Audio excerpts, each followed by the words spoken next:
Hello,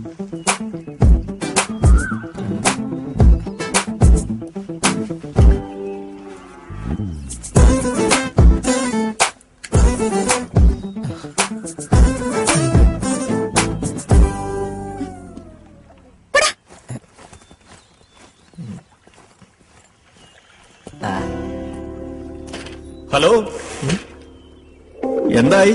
അടുക്കുന്നില്ലേ? എത്ര നാളായി തുടങ്ങിയിട്ട്? ഓ, അതൊന്നും പറയാതിരിക്കാ ഭേദം. വർഷം 4 ഞാൻ ഈ നടപ്പ് തുടങ്ങിയിട്ട്.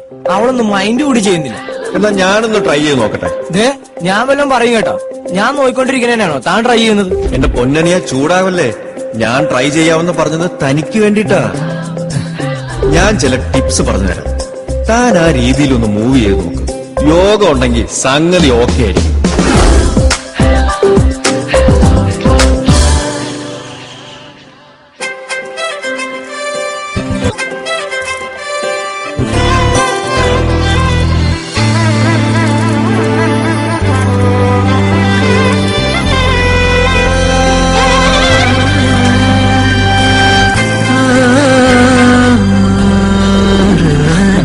കണ്ടല്ലോ, ഒരു പയ്യൻ ഒരു പെൺകുട്ടിയോട് ഇഷ്ടം തോന്നിയപ്പോ തന്നെ അവനെ സഹായിക്കാൻ മറ്റൊരാൾ.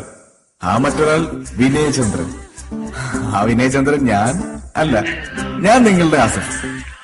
ഒരു പെണ്ണിനെ ഇഷ്ടപ്പെടുക, അവളെ ഒന്ന് വളയ്ക്കാൻ പിന്നാലെ നടക്കുക, ഇതൊക്കെ എല്ലാവരുടെയും ജീവിതത്തിൽ ഒരിക്കലെങ്കിലും സംഭവിച്ചിട്ടുള്ള കാര്യമായിരിക്കും. പക്ഷെ എന്റെ കാര്യത്തിൽ അങ്ങനെയല്ല കേട്ടോ.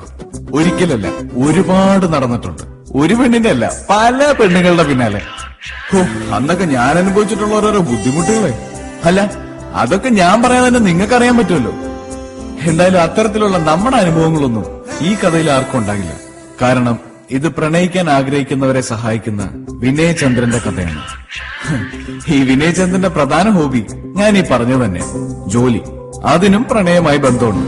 പിന്നെ കഥ. അയ്യടാ, അങ്ങനെ ഇപ്പൊ സൂഹിക്കണ്ട. കാണാൻ പോകുന്ന കഥയുടെ രസം ഞാനായിട്ട് പറഞ്ഞു കളയുന്നില്ല. നിങ്ങൾ തന്നെ കണ്ടു നോക്കൂ.